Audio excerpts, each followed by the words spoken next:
Imaginez une école entière projetée dans un futur désertique. Des enfants livrés à eux-mêmes, des adultes qui deviennent fous, et une société miniature où chaque décision peut tuer.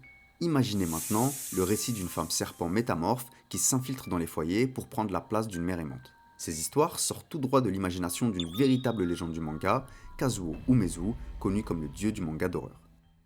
Il a marqué des générations de lecteurs sur plus de 60 ans, et ses œuvres phares comme L'école emportée, La femme serpent et Makoto-chan lui ont valu une reconnaissance mondiale et inspiré toute une génération d'artistes. Toujours vêtu de rouge et de blanc, c'est un personnage excentrique qui est devenu une vraie figure publique et médiatique. Dans cette vidéo, on va retracer en détail la vie et la carrière de Kazuo Umezu, de son enfance dans le Japon rural d'après-guerre à ses derniers projets artistiques. Comme d'habitude, je compte sur vous pour me dire ce que vous en pensez en commentaire et n'hésitez pas à vous abonner et à liker pour soutenir la chaîne. Et sur ce, on est parti. Kazuo Umezu est né le 3 septembre 1936 à Koya, un village de la préfecture de Wakayama, et a grandi dans la campagne de Nara au Japon. Il est enfant pendant la Seconde Guerre mondiale et l'occupation américaine, et pour échapper à son quotidien, il se passionne très tôt pour le dessin. Ses proches remarquent son talent précoce. Il commence à créer ses premières bandes dessinées dès l'âge de 10 ans à l'école primaire. Umezu racontera plus tard que c'est en classe de CM2 qu'il a décidé de devenir mangaka. Le déclic, il l'a eu après avoir lu La Nouvelle Île au Trésor d'Osamu Tezuka, qui l'a profondément inspiré. On en a d'ailleurs parlé sur la vidéo consacrée à Tezuka. Le jeune Kazuo baigne aussi dans les contes folkloriques japonais et européens que lui raconte son père. Ces histoires de fantômes et de créatures alimentent son imagination. C'est pour ça que plus tard, il intégrera dans ses mangas des personnages inspirés de ces légendes qu'il a entendues enfant. Par exemple, son tout premier manga publié, Mori no Kyodai, est librement adapté du conte européen d'Hansel et Gretel. Cette combinaison d'influences entre les récits d'aventure des Tezuka et les contes traditionnels façonne son style dès son plus jeune âge. Il passe des heures à dessiner des monstres et des créatures surnaturelles dans ses cahiers. Cette fascination pour l'étrange et le macabre sera le terreau de son futur univers artistique. En 1955, Umezu obtient son diplôme du lycée public de Gojo et en parallèle, à seulement 19 ans, il fait ses débuts professionnels. Il publie ses deux premiers récits, Mori no Kyodai et Besekai. Mori no Kyodai, on en a parlé juste avant, c'est inspiré de Hansel et Gretel. Et Besekai, Umezu a commencé à le dessiner pendant sa deuxième année de lycée et c'est une œuvre de science-fiction apocalyptique. Petit détail qui est important pour la suite, dans Besekai, il intègre des portées musicales. C'est un premier signe de son amour pour la musique. Ces deux œuvres, elles sont publiées dans le circuit des librairies de prêt qu'on appelle des kashion. Les kashion, c'est des librairies qui louaient des volumes reliés pour 10-20 yens par location, et c'est un marché florissant dans le Japon de l'après-guerre. Le public était plus âgé que celui des magazines de kiosque, ce qui a favorisé des récits plus sombres et réalistes, et a notamment servi d'incubateur au Gekiga. Le réseau a explosé après-guerre, surtout autour d'Osaka.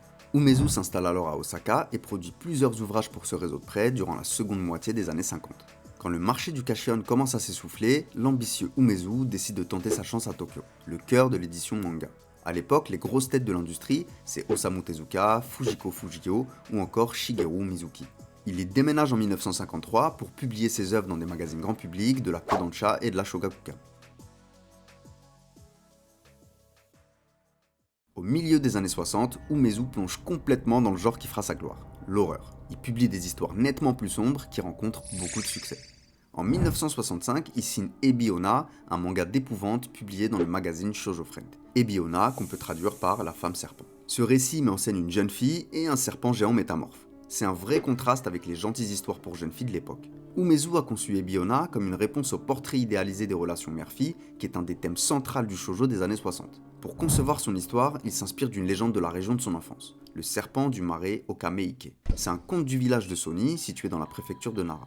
Ça raconte l'histoire d'une femme qui se rend au marais d'Okameike et qui se retrouve transformée en serpent, qui revient hanter les humains. Enfant, Umezu avait été terrorisé par cette histoire que lui racontait son père. En parallèle de Ebiona, il publie d'autres récits effrayants qui renforcent un peu plus sa réputation d'auteur de l'horreur. Le public japonais qui est peu habitué à ce style est fasciné par ses contes macabres, au dessin encore influencé par le style mignon des shoujo. À la fin des années 60, la réputation d'Umezu grandit de plus en plus, et il décide d'élargir son champ d'action. Il commence par essayer un autre style, la comédie romantique, avec Romansu no Kusuru. C'est un de ses premiers succès à Tokyo. Au Japon, Umezu est considéré comme un pionnier du genre Rabukome. Rabukome, c'est une abréviation japonaise pour love comedy, un terme qui sera popularisé à partir des années 70. Même s'il est passionné par l'horreur et l'étrange, le jeune auteur est déjà très polyvalent. Dans la foulée, il continue ses expérimentations et s'attaque à un projet plus mainstream. En 1966, la Kodansha lui propose de réaliser une adaptation en manga de la célèbre série télévisée Ultraman. On en a parlé plusieurs fois sur la chaîne, Ultraman c'est un classique de la culture japonaise et c'est diffusé à la télé depuis 1966. Évidemment, sur ce projet, Umezu glisse sa patte horrifique. La sérialisation démarre presque en même temps que la série télé et certains puristes critiquent la noirceur de la version d'Umezu et son écart par rapport au scénario original. Pour les fans d'Umezu et les curieux, c'est un accueil plutôt positif. En parallèle, il continue d'explorer des histoires plus sombres et fantastiques. Il publie dans les années 60 plusieurs récits courts qui montrent son amour pour le manga d'horreur. Il crée en 1967 l'un de ses personnages les plus emblématiques, Nekome Kozo, littéralement le garçon aux yeux de chat. On y suit un jeune garçon un peu flippant aux yeux de félin, qui est rejeté aussi bien par les humains que par les monstres. Ce classique du manga d'horreur, c'est un recueil de plusieurs histoires courtes qui permet à Umezu d'explorer des scénarios différents. C'est initialement publié dans le magazine Shonen Gaosha et poursuivi de manière épisodique jusqu'en 1976 dans 3 revues différentes. On parle de quasiment 10 ans de publication. Ça montre le succès du personnage et l'attachement du public pour ses histoires. Avec Nekome Kozo, Umezu réussit à toucher un public plus jeune, adepte de frissons, et il impose le manga d'horreur dans le paysage des shonen. Avec un mélange de cartoon et d'images macabres, son style visuel fait mouche auprès des lecteurs. Vers la fin des années 60, Umezu est reconnu comme l'un des auteurs phares de l'horreur, capable d'insuffler l'effroi aussi bien dans du shoujo que du shonen. Il a rendu l'horreur accessible à la jeunesse. En cette fin des années 60, Umezu est super prolifique. Il excelle dans l'art des récits courts qui sont regroupés en recueils, qu'on appelle aussi des anthologies. L'exemple le plus célèbre est Orochi, une anthologie parue entre 1969 et 1970. Dans cette histoire, une mystérieuse jeune femme nommée Orochi est le témoin de plein de tragédies et phénomènes étranges. Chaque chapitre est une histoire indépendante dont Orochi est le fil rouge. Parfois elle intervient pour aider les protagonistes, et d'autres fois elle est juste observatrice. Avec ce recueil, Umezu nous montre comment il arrive en quelques pages seulement à créer une atmosphère angoissante et comment il maîtrise les chutes marquantes. Il y aura d'ailleurs plusieurs adaptations au cinéma plus tard. Dans le même genre, il y a aussi le recueil La Maison aux Insectes, qui compile 7 de ces histoires parues pendant cette période. Le ton est donné dès le titre des œuvres. Le vœu maudit, la femme serpent, la maison aux insectes, etc. Umezu explore un tas de thématiques. Malédiction familiale, métamorphose monstrueuse, vengeance surnaturelle, bref, on est en plein dans l'épouvante, voire le gore. Grâce à ce format de récit court, Umezu laisse libre cours à son imagination et teste les limites de sa créativité. Il assoit de plus en plus sa réputation de maître de l'horreur. Son imagination foisonnante, son trait de plus en plus assuré et sa maîtrise de la narration brève impressionnent les lecteurs de l'époque. Il prépare déjà le terrain pour l'œuvre majeure qui va suivre au début des années 70. Avant d'attaquer ces œuvres majeures, il me semblait important de faire un petit état des lieux de l'horreur à l'époque. À la fin des années 60, le terrain de jeu d'Umezu n'est pas du tout un désert. Le manga d'horreur bourgeonne partout. On a d'abord l'immense Shigeru Mizuki qui a déjà popularisé les yokai, c'est-à-dire les démons du folklore japonais, avec GGG no Kitaro. Et avec ce classique, le grand public s'imprègne déjà de l'imaginaire surnaturel. En parallèle, l'esthétique plus adulte et réaliste du mouvement Gekiga installe des récits plus sombres et psychologiques. Pour les curieux, j'ai parlé du mouvement Gekiga plus en détail dans d'autres vidéos. Ce mouvement ouvre la voie à une génération d'auteurs prêts à choquer le public. On a par exemple Hideshi Inno qui impose un univers de cauchemar organique et de grotesque avec Hell Baby et Panorama of Hell. On est ici dans un style gore et macabre. À partir des années 70, on a ce qu'on appelle l'occulte boom, avec des auteurs comme Jiro Tsunoda et son œuvre Kyofu Shinbun qui fait dans l'apocalypse, puis Shinichi Koga avec Eko Eko Azaraku qui lance la sorcellerie urbaine, ou encore Gonagai qui navigue entre horreur et dark fantasy avec Devilman. De la même manière, la télé est inondée de séries de kaiju, c'est-à-dire de monstres, avec notamment Ultraman ou Gamera. C'est dans ce contexte bouillonnant qu'Umezu développe son style et marie l'innocence des visages avec l'horreur des situations. On est maintenant au début des années 70, et Umezu est déjà bien installé dans le paysage du manga d'horreur, notamment grâce à ses anthologies. Il a publié des histoires courtes, et il est maintenant prêt à publier une œuvre qui va définitivement asseoir sa légende. Cette œuvre qui va le satelliser, c'est Yoryu Kyoshitsu, plus connu chez nous sous le nom de L'école emportée. Publiée de 1972 à 1974 dans le Weekly Shonen Sunday, cette histoire raconte la terrifiante odyssée d'une école primaire et de ses élèves qui sont mystérieusement transportés avec leurs bâtiments dans un futur post-apocalyptique. Des enfants et des profs se retrouvent livrés à eux-mêmes dans un monde dévasté. Ils doivent lutter pour survivre face aux pénuries, aux monstres, mais surtout face à la cruauté entre eux. C'est clairement une version manga du très célèbre Lord of the Flies ou Sa Majesté des Mouches. Pour ceux qui connaissent pas, Lord of the Flies c'est à la base un roman de William Fielding publié en 1954. Ça raconte la survie d'un groupe d'écoliers sur une île déserte. Et ça vire vite à la sauvagerie. C'est une allégorie de la férocité de la nature humaine et de la perte d'innocence. C'est un classique encore étudié dans le monde entier et qui a valu à William Fielding un prix Nobel de littérature. On peut dire que c'est ce qui a donné plus tard Battle Royale ou encore Hunger Games. Avec L'école emportée, Umezu propose sa propre interprétation aussi cruelle et sombre, et ça va connaître un immense succès. En 1975, il reçoit même le 20e prix du manga Shogakukan, qui est une des plus hautes distinctions du milieu. Très rapidement, L'école emportée devient un classique de l'horreur et est salué par la critique. L'œuvre choque autant qu'elle fascine et suscite beaucoup de débats sur sa violence psychologique. Ce sera d'abord adapté en roman, puis en film par le réalisateur Nobuhiko Obayashi en 1987 et même en drama en 2002. Avec cette œuvre, Umezu est consacré comme un maître du récit d'angoisse. On peut le dire, c'est son premier grand chef-d'œuvre. Même si les adaptations prennent quelques libertés, elles témoignent de l'aura de l'œuvre originale. C'est tellement puissant que même à l'international on s'y intéresse. Notamment le cinéaste américain Dash Shaw qui déclare s'en être inspiré pour son film d'animation My Entire High School Sinking into the Sea, sorti en 2016.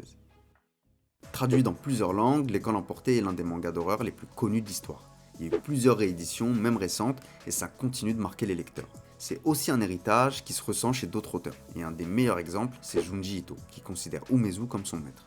On en a parlé assez longuement dans la vidéo qui lui est consacrée, donc je vous invite à aller checker. À peine L'école emportée achevée, Umezu publie une nouvelle histoire marquante. Cette fois-ci, c'est publié dans le magazine Shoujo Comic, et il est résolu à montrer qu'il peut terrifier tous les publics, y compris les lectrices de shoujo. Cette œuvre, c'est Senrei, plus connue sous le nom Baptism. Ça raconte l'histoire d'une actrice vieillissante, obsédée par sa beauté perdue, et qui va jusqu'à tenter de transplanter son cerveau dans le crâne de sa propre fille pour retrouver sa jeunesse. C'est sorti entre 1974 et 1976 sous la forme d'une courte série en 4 volumes.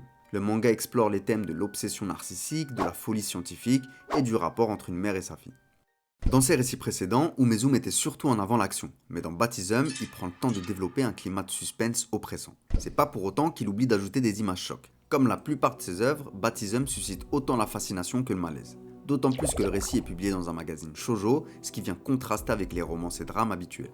Mais ce choix audacieux est payant, puisque la série fait un carton et devient aussi un classique de l'horreur psychologique. Le scénario est suffisamment marquant pour être adapté des années plus tard en film avec Baptism of Blood, sorti en 1996.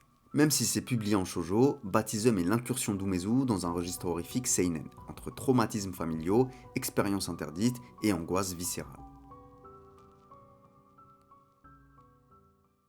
Au milieu des années 70, alors qu'il est couronné de succès avec ses mangas d'horreur, Umezu prend tout le monde à contre-pied.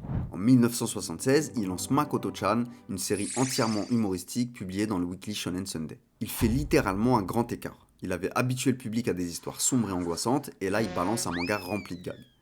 Dans cette série, on suit les péripéties d'un petit garçon de 5 ans, Makoto Sawada. C'est un petit morveux, espiègle et qui accumule les bêtises et les situations grotesques. C'est un humour complètement absurde qui vire souvent à la scatologie. Pour ceux qui connaissent pas le terme, je vous laisse faire vos recherches. Petit conseil, évitez de le faire dans le bus. Pour faire rire, Makoto n'a aucune limite. Cette fois, le ton et le style de dessin est complètement caricatural, très loin de l'esthétique anxiogène des mangas d'horreur. Ce virage créatif surprend tout le monde, et certains fans d'horreur d'Umezu restent perplexes. Mais Makoto-chan conquiert un nouveau public, plus jeune et avide de comédie. Et la série devient un vrai carton populaire. Ça captive tellement les lecteurs du Shonen Sunday que le manga devient l'un des plus gros succès comiques de la fin des années 70. Après 50 publications ininterrompues, Makoto-chan se conclut en 1981 et Umezu est au sommet de sa popularité. Makoto-chan est tellement un succès qu'une adaptation voit le jour en 1980 et permet de transposer ses gags à l'écran. Avec ce détour humoristique, Umezu montre son incroyable polyvalence. Makoto-chan, c'est pas un simple manga comique, c'est une vraie référence de la pop culture japonaise. Le personnage devient carrément culte. Il a même laissé des traces dans la culture populaire, comme par exemple son exclamation gouache et son geste de la main. D'ailleurs, c'est ce geste que fait Umezu dans la plupart de ses apparitions publiques et qu'on peut voir sur plusieurs photos. Il y a aussi beaucoup de mangaka qui ont été très inspirés par Makoto-chan, comme par exemple Hirohiko Araki, l'auteur de Jojo, qui a notamment réalisé ce dessin hommage en 2015, ou plus directement Rumiko Takahashi, la boss derrière Ranma 1/2 et Inuyasha, qui a été quelques jours l'assistante d'Umezu à l'époque de Makoto-chan. Avec ce succès, Umezu n'est plus un simple maître de l'horreur, mais une vraie icône nationale. A partir de là, tout le monde se pose la question, où va-t-il nous emmener avec sa prochaine œuvre? La réponse viendra dès le début des années 80 avec une nouvelle histoire radicalement différente. Depuis le début de sa carrière, Umezu s'est imposé d'abord dans le monde de l'horreur, puis il a prouvé qu'il pouvait exceller dans un registre diamétralement opposé avec une série humoristique hyper maîtrisée. Au début des années 80, il se jette encore dans l'inconnu avec une œuvre de science-fiction à la limite de la philosophie. De 1982 à 1986, il publie dans le Big Comic Spirit une œuvre dont le titre est Watashi wa Shingo, connue en France sous le nom Je suis Shingo. Ça raconte l'histoire de deux écoliers qui se lient d'amitié avec un robot doté d'une intelligence artificielle. Grâce à un vœu, l'âme du robot s'éveille et adopte le nom de Shingo. On plonge alors dans une odyssée où Shingo découvre le monde avec candeur, tandis que Satoru essaye de le protéger des adultes et de la société. Je suis Shingo est une série radicalement différente des œuvres précédentes d'Umezu. Le ton est plus poétique et mélancolique et explore des thèmes profonds comme la conscience d'une IA, l'innocence de l'enfance et les enjeux de la technologie. Le style est épuré et moderne tout en restant expressif. Avec cette incursion dans la SF, Umezu élargit encore son audience et touche un public plus adulte. C'est sans doute une de ses œuvres les plus personnelles et la critique salue son originalité et sa profondeur émotionnelle. Forcément, avec ce changement de ton, Je suis Shingo divise une partie du public qui est habitué aux récits d'horreur d'Umezu. C'est par contre très apprécié par les fans de SF. Il faudra attendre plus de 30 ans pour que l'œuvre obtienne une consécration officielle majeure. En 2018, Je suis Shingo reçoit le prix du patrimoine au Festival international de la BD d'Angoulême. Le prix est décerné à l'occasion de sa parution en français et démontre son influence durable. À ce moment-là, Umezu a déjà 81 ans. Je suis Shingo est longtemps resté un ovni dans la bibliographie d'Umezu, mais rétrospectivement, elle apparaît comme l'une de ses créations les plus abouties sur le plan émotionnel. À l'ère de l'intelligence artificielle, c'est une œuvre qui trouve un écho particulier avec tous les thèmes qu'elle aborde. Après l'horreur et la comédie, Umezu a livré un récit de SF poétique qui montre sa capacité à se renouveler en permanence. C'est aussi pour ça qu'il est considéré comme une légende. Mais c'est pas parce qu'il navigue entre des registres différents qu'il a oublié son amour pour l'horreur. Et dès la fin des années 80, il va y revenir pour nous partager ses plus beaux cauchemars. Après avoir exploré d'autres genres et montré l'étendue de son talent, Umezu revient à son domaine de prédilection dès 1986. Cette année-là, il publie une nouvelle œuvre intitulée Kami no Hidarite Akuma no Migite, qui veut dire la main gauche de Dieu, la main droite du diable. Publié jusqu'en 1988, ce manga marque un retour à l'épouvante. C'est une suite d'histoires reliées par un fil conducteur. On suit un jeune garçon nommé So qui possède un pouvoir de prémonition. Il voit dans ses rêves les crimes commis par des assassins. Accompagné de sa grande sœur, il tente alors d'empêcher ses visions de devenir réalité. Avec cette œuvre, Umezu donne libre cours à son goût pour le gore et le macabre. Le manga est rempli de scènes chocs comme des membres mutilés ou des créatures démoniaques. Il revient à l'esthétique de ses premiers travaux. On sent quand même une influence moderne qui s'inspire des films d'horreur de l'époque. Même si la série est moins connue que L'École emportée, elle a été adaptée en film en 2006 par le réalisateur Shusuke Kaneko sous le titre international God's Left Hand, Devil's Right Hand. Quand il publie ce manga, Umezu a 50 ans, et il prouve qu'il n'a rien perdu de son audace ni de sa créativité. Après 35 ans de carrière, Umezu n'a pas encore dit son dernier mot. En 1990, il livre ce qui sera son dernier manga sérialisé, 14. Pendant 5 ans, il publiera cette saga qui mélange SF et horreur. Et Umezu donne tout ce qu'il a. Et vous allez voir que c'est du grand délire. L'histoire se passe dans un futur dystopique, où les manipulations génétiques sont allées trop loin. Le personnage principal, Chicken George, est un mutant né d'un morceau de chair de poulet et qui est doté d'intelligence. Outré par le sort réservé aux volailles par l'humanité, Chicken George décide d'éradiquer l'espèce humaine pour venger les animaux. Rien que ça. À partir de là, ça part dans un récit apocalyptique avec des enfants survivants, des voyages dans le temps et des transformations bizarres. Ici, Umezu reprend un de ses thèmes de prédilection, l'enfance. On va notamment suivre un groupe d'adolescents qui tentent de survivre dans ce monde qui part en vrille. Dans cette œuvre, Umezu part dans tous les sens et s'impose aucune limite. On a des dinosaures ressuscités, des présidents impliqués, des sauts dans le temps, des créatures bizarres, bref, c'est un vrai chaos narratif. Chaque chapitre, c'est un Kinder Surprise. Pour certains lecteurs, c'est du grand n'importe quoi qui n'a aucun sens. Mais pour beaucoup d'autres, c'est tout simplement l'apothéose du style Umezu, sans aucune contrainte. Finalement, quand on s'y penche un peu plus, il y a énormément de thèmes sérieux qui sont abordés comme la maltraitance animale ou les dérives de la technologie. Qu'on aime ou pas, c'est une œuvre fascinante de bizarrerie à l'imagination sans limite. Quand on aime le fantastique et la science-fiction, il y a de quoi se nourrir. La publication s'achève en 1995 et Umezu a maintenant 59 ans.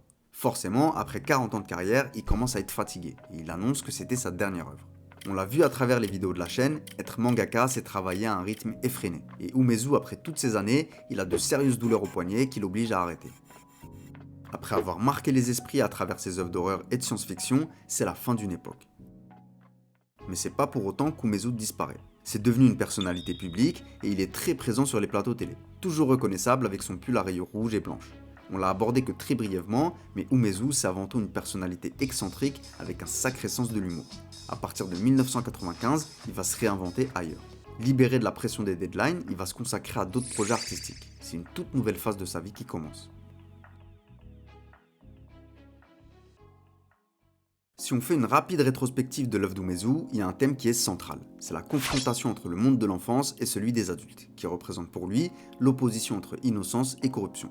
Dans L'école emportée par exemple, qui est une situation de survie, les adultes sont les premiers à sombrer dans la folie. Dans Je suis Shingo, ce sont les enfants qui protègent le robot de la méfiance des adultes. Enfin, dans 14, les adolescents apparaissent plus lucides que les adultes, complètement dépassés par la catastrophe. Cette opposition est un des moteurs dramatiques favoris d'Umezu. Lui-même est très attaché à son enfant intérieur et il déclare en interview qu'il n'a pas envie de devenir un adulte et de grandir. Un petit syndrome de Peter Pan. Pour lui, les enfants possèdent une ouverture d'esprit et une faculté d'émerveillement que les adultes perdent en devenant trop rationnels.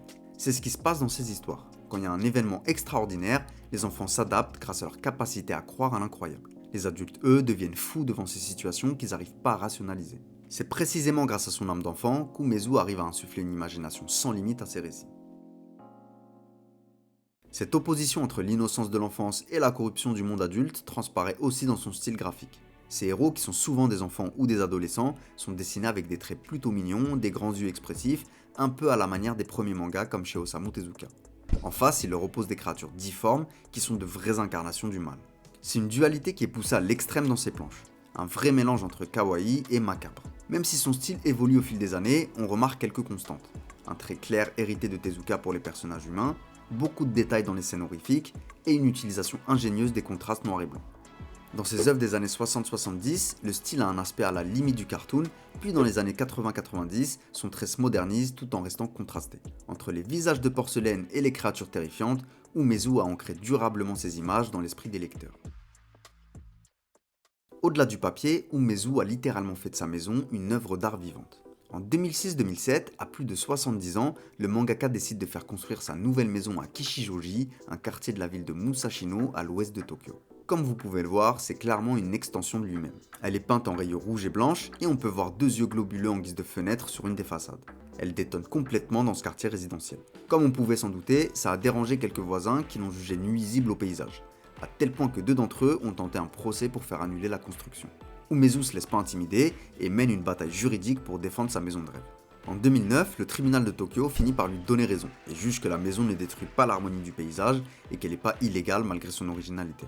La majorité des Japonais sont plutôt amusés par le projet et vont le soutenir. Grâce à sa victoire juridique, Umezu a pu achever ce qu'il appellera la Makoto-chan House. On peut le voir, il y a un tas de figurines et autres goodies qui décorent la maison, comme un vrai petit musée. Ça devient rapidement un lieu de pèlerinage pour les fans. Avec ce projet, Umezu déclare son amour pour l'art et la liberté créative qui l'accompagne jusque dans son quotidien.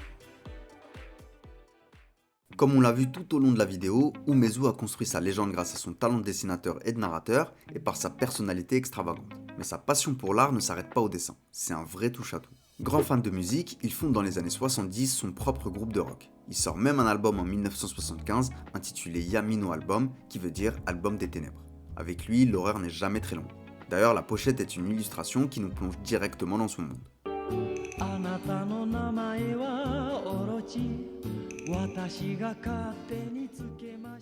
Et les titres, c'est clairement des références à ses œuvres, comme Snake Girl ou Orochi. C'est lui qui compose et interprète ses chansons et il nous montre une autre facette de son talent. L'autre monde dans lequel il fait des incursions, c'est le cinéma. On le voit apparaître brièvement dans certaines adaptations de ses œuvres, comme dans Baptism of Blood.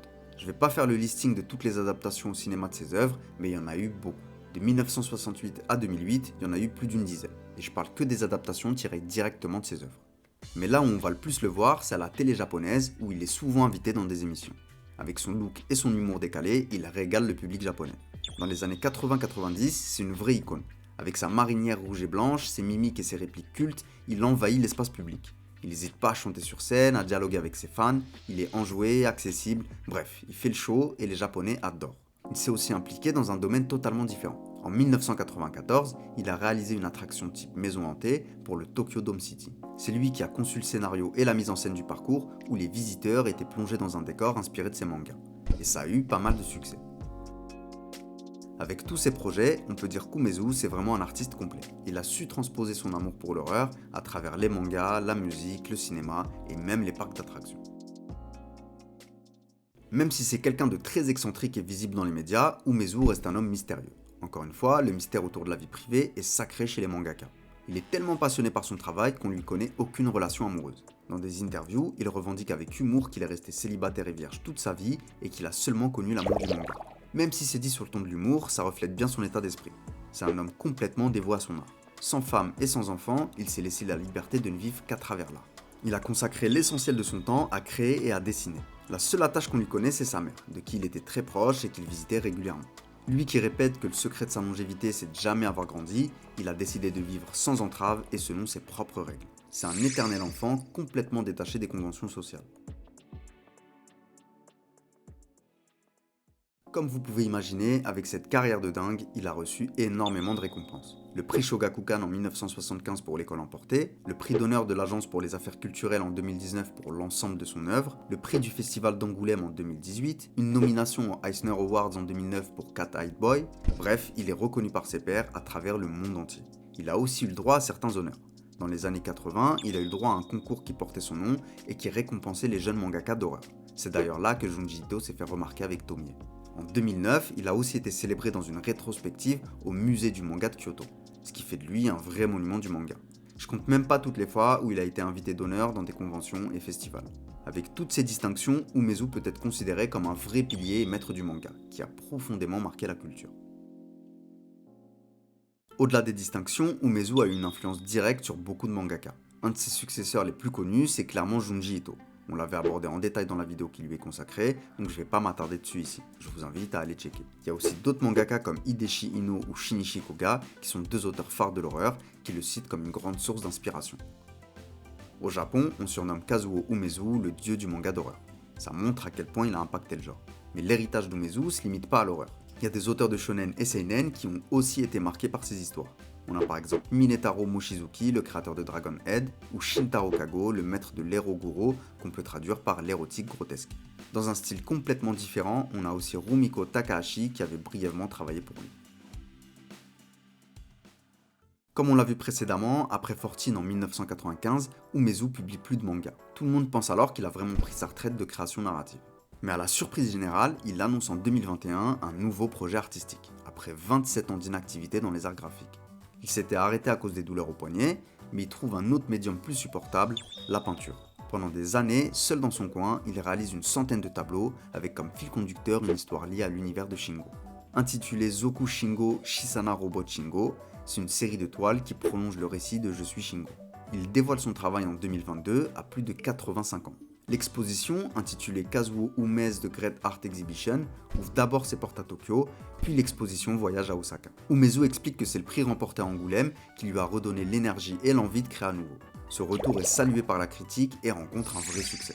Avec ce projet, Umezu montre encore une fois que son imagination est sans limite et que son talent est resté intact malgré les années. Fidèle à sa devise, Kazuo Umezu n'a jamais cessé de créer. En juillet 2024, à l'âge de 87 ans, il s'effondre chez lui. Les médecins lui diagnostiquent un cancer de l'estomac. Il est alors hospitalisé, mais son état se dégrade pendant l'été. Alité, il garde quand même son esprit en éveil, et il travaille mentalement sur une nouvelle histoire. Un journaliste venu l'interviewer à l'hôpital nous rapporte les propos suivants. Les humains ne peuvent pas perdre face aux machines. Je créerai une histoire qui ne s'inclinera pas devant les ordinateurs quantiques. Je dessinerai ce manga quand j'irai mieux. Jusqu'au bout, Umezu est prêt à relever de nouveaux défis. Malheureusement, il n'aura pas le temps de réaliser ce dernier projet. Le 28 octobre 2004, il s'éteint à l'âge de 88 ans. Son décès est annoncé publiquement le 5 novembre et plonge le monde du manga et ses admirateurs dans la tristesse. Dans les jours qui suivent, il y a une pluie d'hommages. Des mangakas, des personnalités de la télé, des critiques, des fans, tout le monde salue la mémoire du dieu du manga d'horreur. Sa disparition marque la fin d'une ère, mais son héritage, lui, demeure bien vivant. De la campagne de Wakayama au plateau télé, Kazuo Umezu aura vécu pour créer. Des Kashion d'après-guerre à ses chefs-d'œuvre des années 70, il aura marqué toute une génération. Son fil rouge a été de raconter l'innocence face au chaos, de marier le grotesque et le poétique, et de transformer les cauchemars en patrimoine. L'école emportée, Orochi et la femme serpent ont fixé les codes de l'horreur moderne, tandis que ses incursions dans l'humour et la SF ont prouvé que le mangaka pouvait tout raconter. Son esthétique a infusé cinéma, télévision et pop culture et a inspiré des générations d'auteurs.